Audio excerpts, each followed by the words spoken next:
donc il a un vrai problème, Pétain, il doit trouver le moyen de fournir de l'électricité.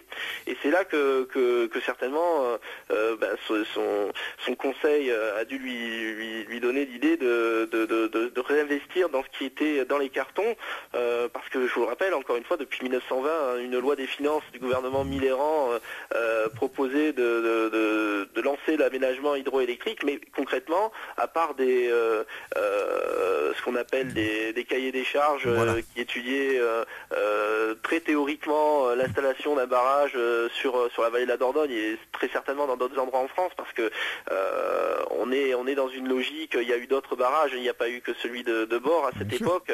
Je crois que cette année on va fêter par exemple les 50 ans de la création du barrage de Serponçon. Il y avait aussi dans les cartons celui de Donzère-Mondragon, celui de Tignes. Enfin bon, on est à cette époque-là, oui, dans cette la guerre va vraiment accélérer cette nécessité d'indépendance énergétique, et l'État français qui depuis la Troisième République est très interventionniste au niveau de la politique énergétique de la France, va jouer tout son rôle et là pour le coup pour le maréchal Pétain va mettre vraiment les choses le pied à l'étrier et des choses en place pour construire, pour équiper la chute de Bord, quoi. Et alors, en même temps, vous l'avez rappelé d'ailleurs à l'antenne tout à l'heure, il y a tout un tissu industriel très caractéristique qui s'organise, le développement urbain de Bord, l'appel à la main-d'œuvre étrangère aussi, qui n'est pas négligeable, et c'est le paradoxe aussi, et puis la construction de cités ouvrières. Est-ce qu'on peut dire qu'il y a eu une acculturation à l'électricité de la région de Bord ? Alors, d'une certaine manière, sur la ville de Bord, on pourrait parler, oui, de neutralisation économique. C'est-à-dire que au moment du chantier, tous les efforts étaient concentrés sur le barrage. Ce qui explique aussi d'ailleurs pour une partie, on va dire la déception à la fin du chantier du barrage, quand les commerçants de la ville de Bord ont vu tous ces habitants qui étaient venus grossir les recensements de l'époque, tout simplement partir vers d'autres contrées, vers d'autres régions de France pour travailler. En fait, ce qui s'est passé, faut rappeler un petit peu l'histoire aussi au niveau local, c'est que c'est une économie qui a été longtemps basée sur l'artisanat. Voilà. Jusqu'à la révolution industrielle, on se contentait de travailler des choses, de travailler à l'échelle d'une manufacture. Hein. Tout était fait à la main. L'essentiel de la production était tiré du bois. Le bois donc permettait de travailler tout simplement la spécialité des forêts de la vallée, c'était de fournir du bois pour faire les fûts, hein, pour faire les foudres, qui étaient renvoyés dans tous les pays viticoles. On faisait aussi donc outre ces barriques, la région était connue pour tout ce qui était chapellerie, moulinage ou tannerie. Surtout le cuir a malgré tout un petit peu résisté, mais au temps, mais pas tant que ça, puisque il faut savoir que la tannerie de Bord existe toujours, mais c'est un musée maintenant, musée du cuir, et que on va dire le contexte industriel donc jusqu'aux années 70 à Bord, c'était le barrage et le cuir.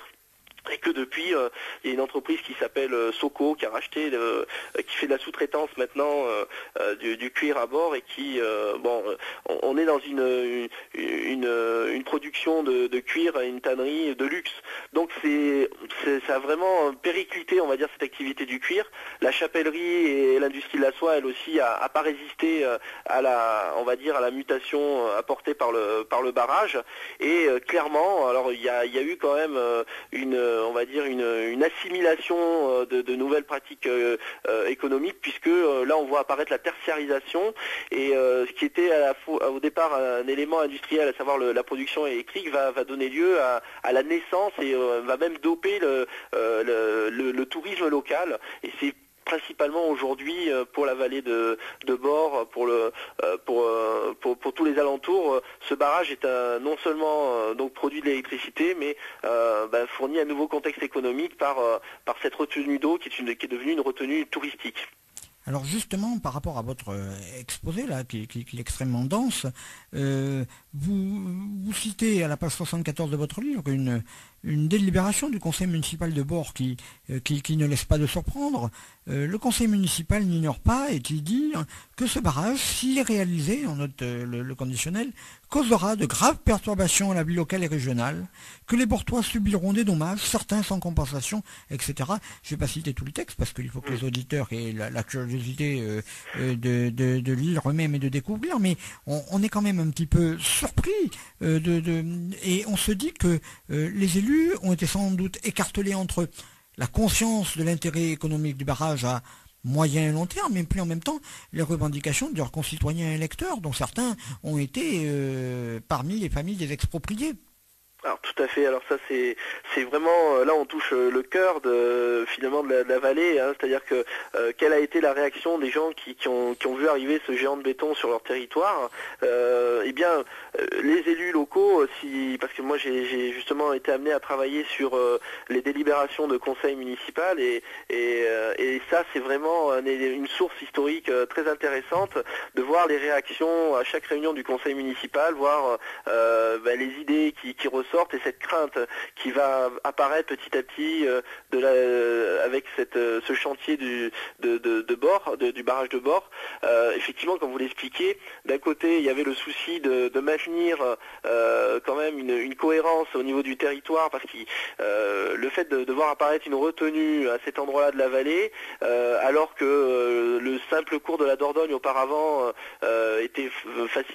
on pouvait facilement franchir la Dordogne grâce à des ponts. D'ailleurs, j'essaie d'expliquer à partir des archives que j'ai pu retrouver à quoi ressemblait la vallée au moment où l'eau est montée quelque part. Et on voit très bien qu'il il doit y avoir une préoccupation des élus locaux de maintenir les voies de communication, par exemple, parce que l'apparition d'un lac au milieu d'une vallée avec des territoires qui étaient connectés par des ponts, par des routes, eh bien il faut vous repenser pour employer un anachronisme, le plan de déplacement urbain de toute la vallée. Puis effectivement, comme vous le disiez, il y a ce problème des expropriations. Alors vous n'êtes pas sans savoir si vous avez vu quelques photos du livre, vous avez vu qu'il y a eu quelques manifestations. Alors elles ont été moins vives que dans la vallée de Tignes ou dans la vallée de l'Ubaye, mais il y a eu quand même, on va dire, des élus qui ont pris, notamment donc le maire de Bord-les-Orgues, le docteur Palu. Il y a eu aussi les députés, les sénateurs du Cantal et de Corrèze. J'ai mis une photo, on voit Monsieur Champex et Chauvet qui défilent. Il y a eu quand même, on va dire, une pression des élus sur SNCF, puisque c'est la SNCF qui, après privatisation de la compagnie, nationalisation de la compagnie du Paris-Orléans, s'est retrouvée aux commandes du chantier. Puis EDF en 56 a récupéré la concession du chantier. Eh bien, on est dans sur cette photo, on est dans une des manifestations pour la réhabilitation en fait de la ligne Bord-et-Gurande, ligne de chemin de fer qui a été supprimée par la création du barrage. Eh bien, c'est un des principaux points d'achoppement, on va dire, de la communauté, du territoire avec la construction du barrage, puisque, comme vous le savez, la voie n'a pas été reconstruite. Il y a eu un système de bus d'autocars qui a été mis en place par EDF pour assurer des déplacements professionnels des personnes qui utilisaient le train avant. Mais il y a eu ce moment de tension extrême qui finalement n'a pas débouché sur quelque chose de concret, puisque on a tenté de faire un tunnel pour reconstituer une partie de la voie Bord-et-Gurande. Il y a eu beaucoup d'argent, 1 milliard de francs de l'époque, qui ont été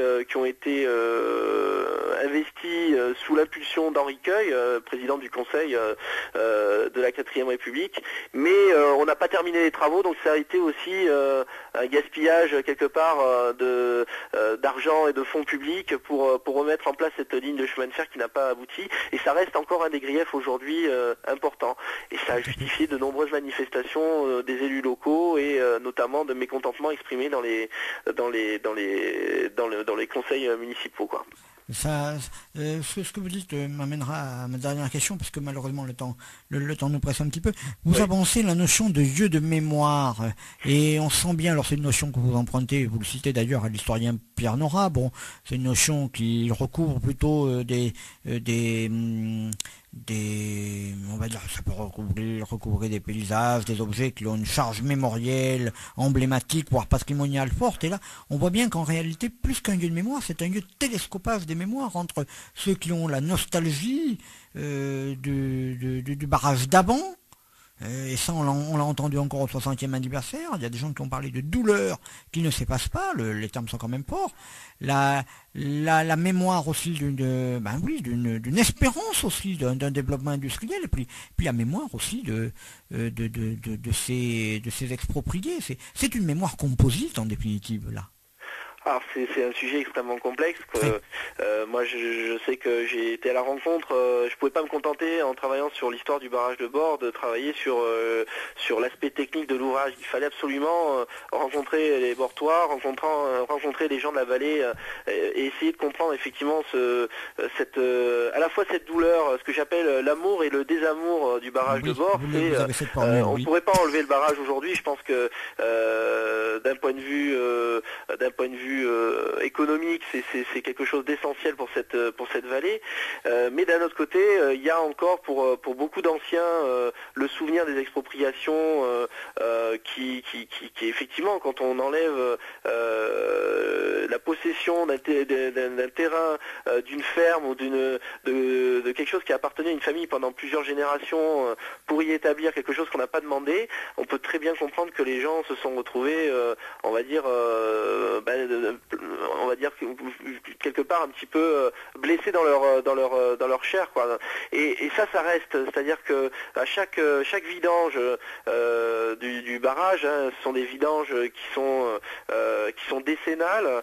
Il y a un mouvement, on va dire, de nostalgie très très profond qui renaît, puisque on voit de nouveau la vallée apparaître. Alors de moins en moins, parce que maintenant on est dans un système de vidange partielle, mais la dernière vidange totale qui était en 1973 était particulièrement vibrante, et Armel Faure, qui est ethnologue et qui travaille encore sur la question, en a très bien parlé. On parle carrément de pèlerinage, c'est-à-dire que les gens qui ont connu la vallée avant le barrage s'y rendent encore, retrouvent le nom des chemins, le nom des ponts, se resituent, se remémorent l'endroit où il y avait des maisons. Alors forcément l'endroit, le carrefour de cette mémoire encore brûlante, c'est Port-Dieu, Port-Dieu où il ne reste aujourd'hui que la chapelle des Manants, mais c'est vraiment l'endroit. On parle de lieu de mémoire, moi je parle aussi de lieu d'histoire, hein, j'emprunte ça à mon directeur de thèse Christian Amadvi. C'est un lieu d'histoire. Quand on y va, on sent la charge émotionnelle, et si vous croisez un des habitants du cru, eh bien il pourra vous dire forcément un petit quelque chose sur oui, on a vu naître on était là quand on a vu démolir cette maison, on a vu naître le dernier enfant de la vallée. C'est quelque chose vraiment qui les habite encore, et je pense qu'il les habitera encore longtemps. En tout cas, ce livre était là aussi pour non pas enterrer ce qui s'est passé avant le barrage, mais bien pour inscrire le barrage dans la lignée de l'histoire, et on verra jusqu'où elle nous mènera.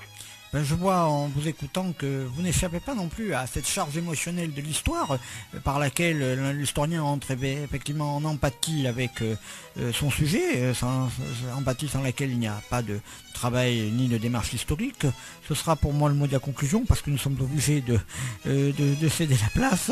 Je voudrais rappeler le titre de votre livre, hein, Bord-les-Orgues, un barrage dans l'histoire, hein, un livre d'Alexandre Pau, préfacé par François Hollande, et je gage à vous entendre que il y a de la place pour des études industrielles, patrimoniales et mémorielles finalement, qui renouvelleront l'histoire du barrage, et puis finalement la place de Bord dans cette histoire.